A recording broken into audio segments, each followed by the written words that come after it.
Well, hello there and good day. Thank you for joining me. I'm Ross PDP, and today is episode 4 of our Crusader Kings 2 fan DLC design document. I got some great help in here from LPS Lucas PS and Rag17 on the Paradox forums.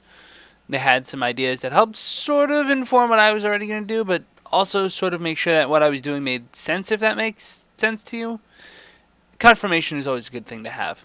So we're going to talk about 3 topics today. As you can see, they're highlighted. There's fair notice, war goals, and targeting conditions, and joining crusades. What does this mean? Well, first of all, there's still some that's incomplete. I think down here is supposed to be 3B3. Yeah, B3 is going to be orthodox changes.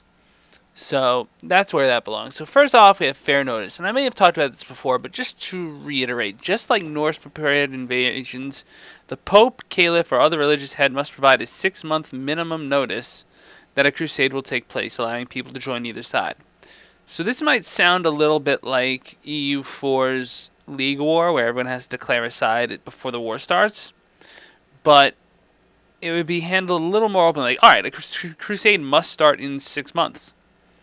So this crusade will take its time to form up, and people will attack when the time draws near, or defend, you know what I mean? The crusade would not preclude you from being in other wars, or having wars declared upon you, although you would have a defender bonus if you were, what do you call it? It would be harder to declare war on someone that's defending against heathens. That's what I'm thinking of. But you might also get a certain desperation, like you're already in 2 major wars now, bonus.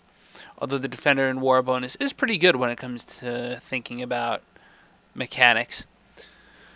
War goals. This is where I got a lot of the help, and this is really where Crusades make their biggest direct change. Right now, Paradox gives the winner of the Crusade, person who came in number 1, all of the land targeted by the Crusade.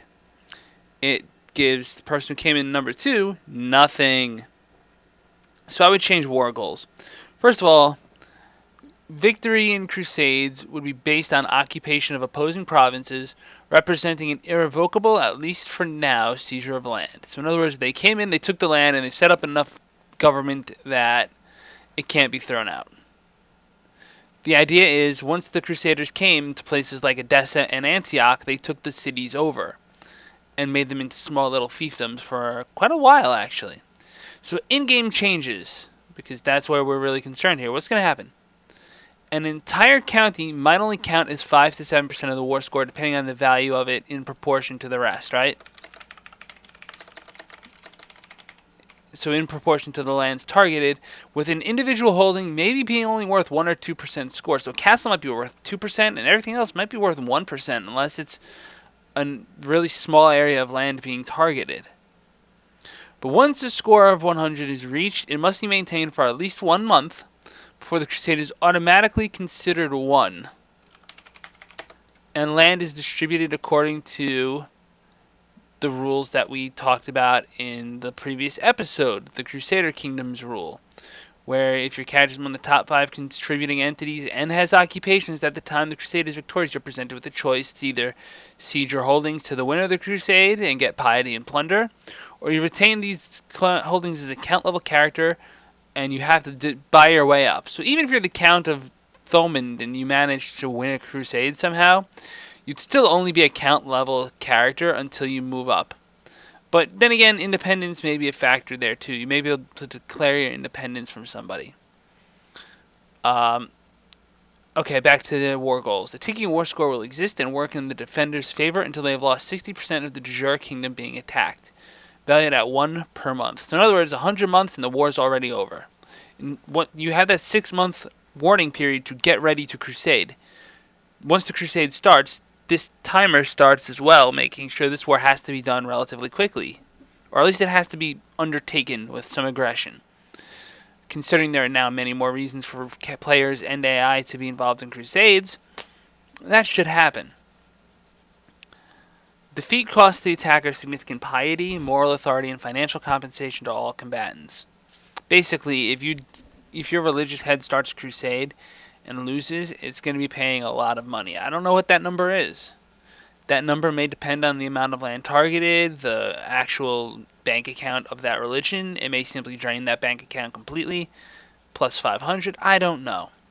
But the goal is to make victory based on the seizure of land, and to balance control of that land so the attacker has to, within a year or two, reach and engage its target in order to overcome the ticking war store. So you have to take 60% of the kingdom within a few years. Once you have 60% war score, or 60% of the land in the Desert Kingdom, rather, then you're good. Because now all of a sudden all the war score swings in your favor. So it would have massive war score swings. But that's kind of how it works when you're invading an area that's really far away. Either you're doing really well or you're doing really badly. Again, additional advice by Paradox Forums users LPS Lucas PS and Rags17. Finally, targeting conditions and joining. During the 6-month preparatory period, the Byzantine Empire and any other Orthodox may declare an intention to join either side based on what they think is more important. So in other words, like, they may decide to join the Crusaders. Like, the Byzantines did send an army during the Crusades. The problem is they ran into Stephen of Blois, I believe it was, and he said that the war is over, we lost, so Alexius Komnenos sent his men home. Instead, if he had shown up to help relieve the siege of Antioch, wouldn't that have made taking Jerusalem that much easier? Can you imagine that history? It's such a subtle difference, but it's a really major thing. That's why we play these Paradox games. Certainly not because we care about our bank accounts. But anyway, Orthodox is now able to declare holy wars of its own. I'm going to talk more about that in section B3. I have a whole concept that's interesting. The Orthodox faith is also a potential target for crusades. In-game changes are Orthodox Christianity is seen as a heresy to many of the Catholic faithful, which, granted, much of the game is set before the actual historical split between the Byzantine Christianity of Orthodox and the Catholic Christianity that Western Europe took on. So, in a way, this is sort of like a paradoxical request or statement, but even as late as early as 1204, Orthodoxy was seen sort of as a heresy. And after 1054, this is a random date I picked, I would make that 1154, may be targeted by a crusade at a minus 500 point weight. In addition, heresies holding kingdom tier status are much more likely to be targeted for Great Holy Wars and regular Holy Wars. So heresies are easier to beat, so they're easier targets. Plus, they're seen as even worse. I mean, if you're a heretic, forget it. They're going to burn you at the stake.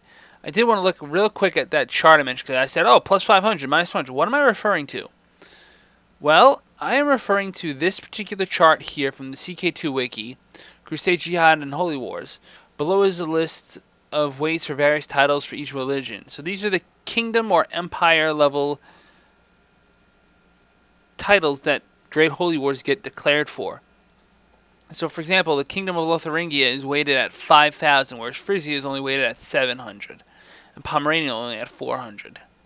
So these kingdoms, either based on their size or their geographic location, are what is likely to be declared on for a crusade. So if some other religion holds this land, even Kingdom of Greece is up there, by the way, which would actually be interesting, because it would make the Byzantines, under my thing, have a province that's 1,500.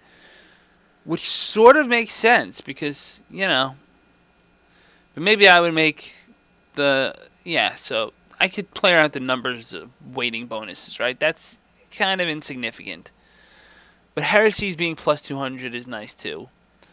They'd almost always go after heresy before they go after a regular. But, yeah, it's just something to look at. And this is a chart to know that it exists, and if you're ever wondering why certain things are declared on for crusades, this chart is why. That's just the way it works.